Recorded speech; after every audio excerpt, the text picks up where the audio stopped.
बिस्मिल्लाहिर्रहमानिर्रहीम। अस्सलाम वालेकुम। क्या हाल है दोस्तों? उम्मीद करता हूँ खैर आफियत से होंगे। कल हमने पेडागोजी सब्जेक्ट का गेस्ट पेपर लिया था। इसमें हमने तकरीबन जितने भी सिलेबस में दिए गए टॉपिक्स हैं उनके एमसीक्यूज ऐड किए हैं। 10 टॉपिक्स थे। ऑलमोस्ट हर टॉपिक से इम्पोर्टेंट एमसीक्यूज इस गेस्ट पेपर में हैं। तो अगर आपने पेडागोजी की प्रिपरेशन नहीं की, हमने पेडागोजी के 9 वीडियोस अपने यूट्यूब चैनल पे अपलोड किए हुए हैं। उनको देखकर फिर ये टेस्ट सॉल्व कर सकते हैं। और इस टेस्ट में तकरीबन हर टॉपिक से इम्पोर्टेंट एमसीक्यूज दिए गए हैं। तो अगर आप ये वीडियो कंप्लीट देखेंगे, आपका पेडागोजी का पोर्शन ऑलमोस्ट कवर हो जाएगा और इसमें हर टॉपिक के कॉन्सेप्ट आप सीख पाएंगे। तो इंशाल्लाह इस एक वीडियो के अंदर ही आपका जो 20 एमसीक्यूज हैं पेडागोजी के पोर्शन में, उनमें 50% इंशाल्लाह सिर्फ इस वीडियो के अंदर एमसीक्यूज होंगे। हमारी कोशिश ये रही है कि जितने भी टॉपिक्स हैं उनके जितने भी इंपॉर्टेंट एमसीक्यूज हैं या जिनसे आ सकते हैं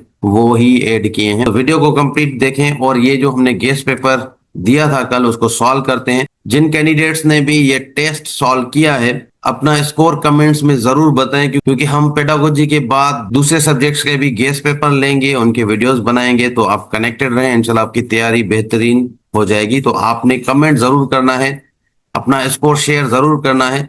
आपका फीडबैक हमें मोटिवेट करता है कि हम बेहतर से बेहतर काम कर सकें आपके लिए। अगर आपने हमारा channel smart study Danish Ali को सब्सक्राइब नहीं किया, हमारे चैनल को जरूर सब्सक्राइब करें। इसके साथ एक और चीज, हमने इंस्टाग्राम पे एक न्यू सीरीज स्टार्ट की है जिसमें हर सब्जेक्ट के टॉपिक वाइज 10 पॉइंट जो इंपॉर्टेंट है वो रील की शक्ल में हम शेयर कर रहे हैं। तो हमारे इंस्टाग्राम पे भी आप जाके वो देख सकते हैं। शॉर्ट टाइम में आप इस तरह सीख पाएंगे। पेपर सॉल्व करते हैं। क्वेश्चन नंबर 1 है, a teacher uses diagram but student still struggle because they prefer discussion, this indicates. तो यहाँ पे इसका सही ऑप्शन होगा मिसमैच ऑफ लर्निंग स्टाइल्स। अब देखें वर्क मॉडल में पता है आपको कि 4 लर्निंग स्टाइल्स होते हैं। तो ये जो डिस्कशन प्रेफर करता है अगर कोई स्टूडेंट, इसका मतलब है वो ऑडिटरी लर्निंग स्टाइल पसंद करता है या प्रेफर करता है। और अगर एक स्टूडेंट कोई एक स्टाइल प्रेफर करता है और टीचर दूसरे स्टाइल को फॉलो करता है तो मिसमैच हो जाता है लर्निंग स्टाइल का। यहाँ पे ऑप्शन डी सही होगा। क्वेश्चन नंबर 2 है, a multi modal learner is likely to, multi modal learner adopt across different modes. ये मल्टी मॉडल लर्नर होता है, ये डिफरेंट लर्निंग स्टाइल को अडॉप्ट करता है। तो यहाँ पे डिफरेंट मोड्स के थ्रू लर्निंग करता है। क्वेश्चन 3 है, ओवर रिलायंस ऑन वर्क में लीड टू, ओवर रिलायंस अगर एक ही चीज पे, एक ही मेथड पे, एक ही स्टाइल पे किया जाए तो स्टूडेंट परमानेंटली उस स्टाइल पे जो है लेबल हो जाते हैं। तो इसलिए labelling student rigidly, option B सही है। क्वेश्चन नंबर 4 है, kinaesthetic learner in a lecture only class will likely, lecture only class में एंगेजमेंट लूज कर सकता है क्योंकि ये ऑडिटरी स्टाइल है लेक्चर, और जो काइनेस्टिक लर्नर होते हैं वो प्रोजेक्ट बेस को प्रेफर करते हैं। क्वेश्चन नंबर 5 है, a scenario reflects auditory learning dominance, drawing maps, writing notes, explaining concept allowed, performing experiments. तो ऑडिटरी लर्नर जो होता है वो सुनकर या लिसन कर कर लर्निंग करता है, और यहाँ पे कॉन्सेप्ट को एक्सप्लेन करना ये लिसनिंग में आता है, और ऑप्शन सी सही होगा क्योंकि ड्राइंग मैप्स ये विजुअल है, writing notes read writing concept में आते हैं, परफॉर्मिंग एक्सपेरिमेंट्स काइनेस्थेटिक लर्निंग में आते हैं स्टाइल में। तो यहाँ पे एक्सप्लेनिंग कॉन्सेप्ट अलाउड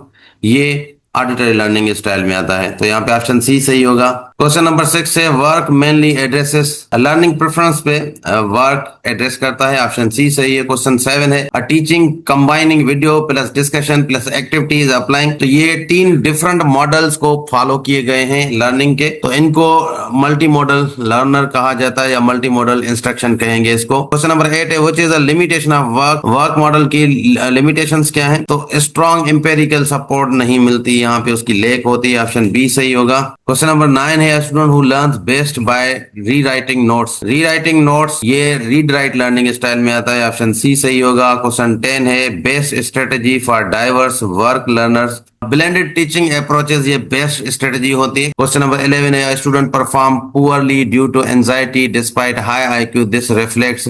यहाँ पे affective cognitive interaction. Option B सही होगा क्वेश्चन नंबर 11 का, क्योंकि इसकी कॉग्निटिव या क्रिटिकल थिंकिंग जो है वो इफेक्ट होगी, इस वजह से हाई आईक्यू होने के बावजूद भी वो पुअर परफॉर्म कर रहा है। क्वेश्चन नंबर 12 है differentiated instruction primary targets. Differentiated instruction target करती हैं इंडिविजुअल लर्निंग की नीड्स को। डिफरेंशिएटेड इंस्ट्रक्शन का मतलब ये है कि हर स्टूडेंट की अलग अलग लेवल होती है और उसकी लेवल के मुताबिक टीचर टीच करता है या इंस्ट्रक्ट करता है। ऑप्शन डी सही होगा, इंडिविजुअल लर्निंग नीड्स, हर किसी की अलग लर्निंग नीड होती है, हर किसी की अलग लर्निंग नीड को ये टारगेट करता है। क्वेश्चन नंबर 13 है a child unable to discuss focus due to the nutrition issues reflects. तो फिजिकल फैक्टर है, न्यूट्रिशन इश्यूज ये फिजिकल फैक्टर में आता है। ऑप्शन सी सही है। क्वेश्चन 14 है cultural diversity in a class mainly impacts learning perspective को इम्पैक्ट करती है कल्चरल डाइवर्सिटी। कल्चरल डाइवर्सिटी का मतलब डिफरेंट कल्चर के स्टूडेंट क्लास के अंदर हो। क्वेश्चन नंबर 15 है व्हिच इज एन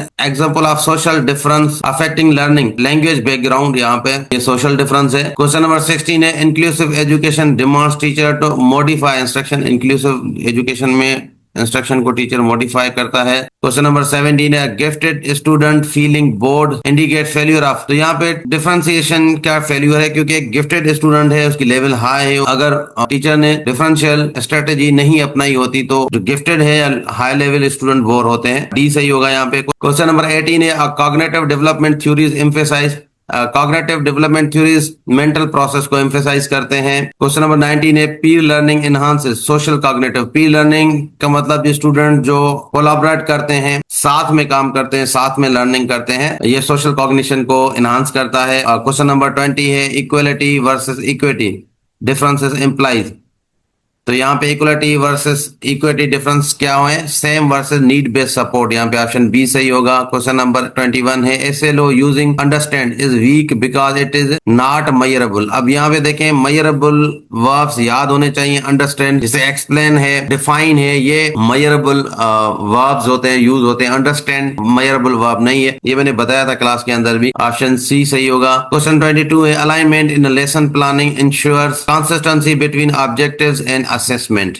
तो लेसन प्लान के अलाइनमेंट का मतलब यही है कि ऑब्जेक्टिव्स और असेसमेंट के बीच में कंसिस्टेंसी होनी चाहिए। 23 है high order SLO belongs to which level analysing and evaluating. यहाँ पे ऑप्शन डी सही होगा। क्वेश्चन 24 है lesson without clear SLO results. Clear SLO नहीं होंगे तो डायरेक्शन में लेक होगा, लेक ऑफ डायरेक्शन होगा। ऑप्शन बी सही है। क्वेश्चन 25 है backward design starts with learning outcomes. 26 से poorly written SLO affects teaching and assessment दोनों को इफेक्ट करेगा। यहाँ पे ऑप्शन डी सही है। 27 है Bloom's taxonomy revised version emphasis cognitive process को एम्फेसिस करता है, टैक्सोनॉमी का रिवाइज वर्जन। ऑप्शन 28 है which is the best SLO analyse causes of climate change. यहाँ पे ऑप्शन ए सही होगा। 29 है lesson clear should be reinforce objectives. यहाँ पे ऑप्शन बी सही है इसका 29 का।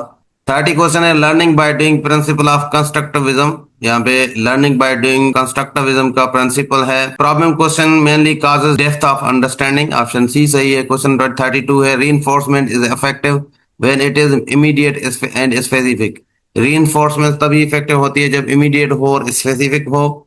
यहाँ पे 33 है teacher talk time should be balanced with student talk. जो टीचर का टॉक टाइम होता है वो बैलेंस होना चाहिए स्टूडेंट के साथ। ऑप्शन बी सही है। 34 है non verbal cues are important because they support communication. यहाँ पे ऑप्शन बी सही होगा।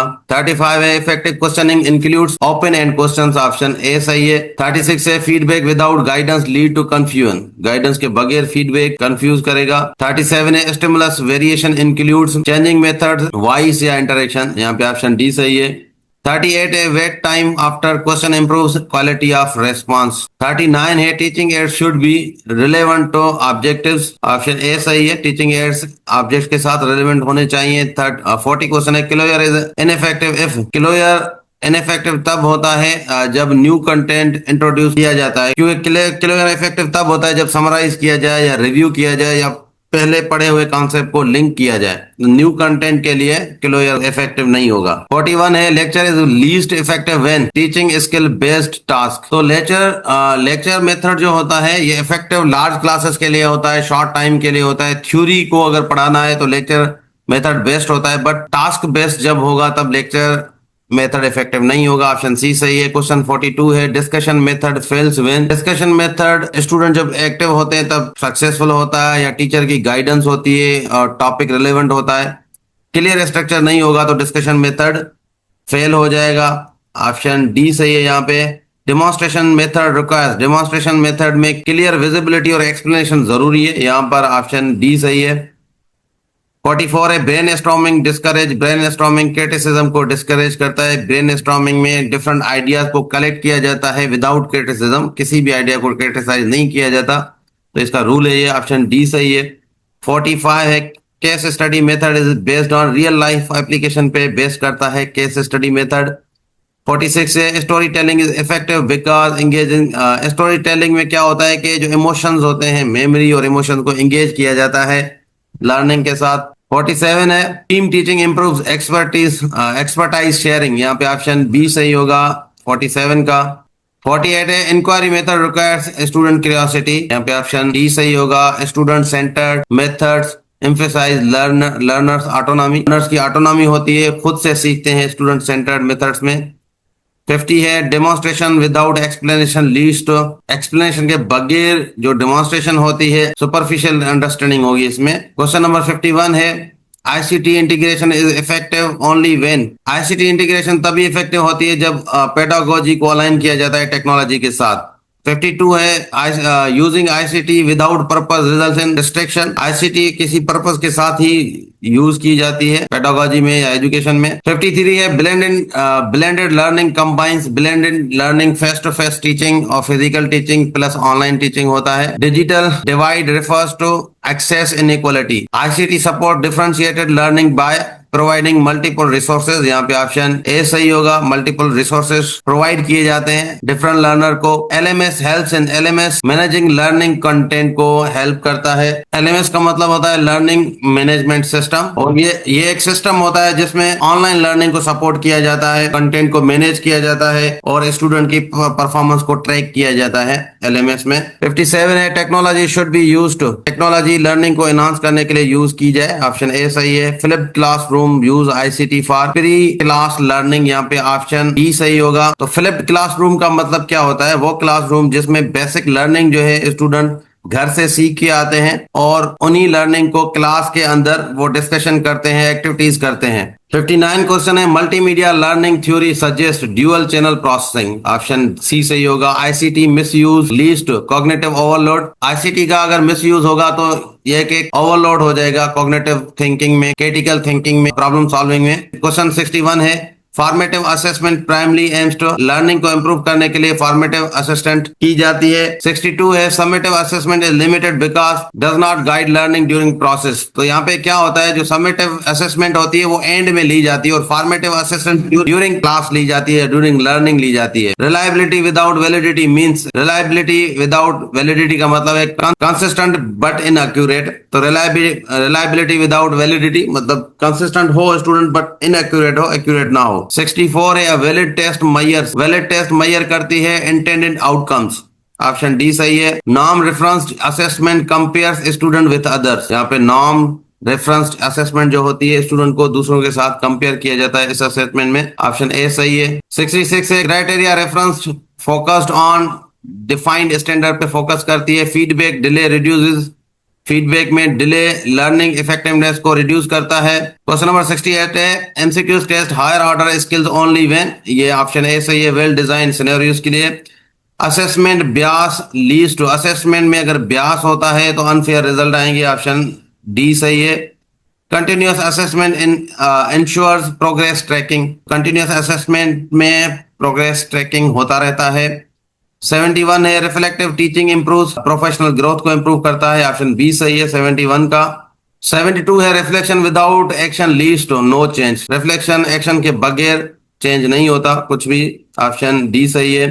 Feedback is effective when specific and timely, feedback तभी इफेक्टिव होगा जब स्पेसिफिक होगा और टाइम पे दिया जाएगा। 74 है, reflective cycle includes plan act reflect, option D सही है। ये रिफ्लेक्टिव साइकिल है, प्लान किया जाता है, एक्ट किया जाता है, उस पर रिफ्लेक्ट किया जाता है। 74 है, peer observation helps in professional learning को हेल्प करता है peer observation. Self reflection require critical thinking require करता है सेल्फ रिफ्लेक्शन। 77 है constructive feedback focuses on improvement only, constructive feedback improvement पे ही फोकस करते हैं। 78 है reflective journal helps in tracking teaching practice, reflective journal teaching practice को track करता है। 79 है feedback loop is incomplete without action taking, feedback action के बगैर कंप्लीट नहीं होता।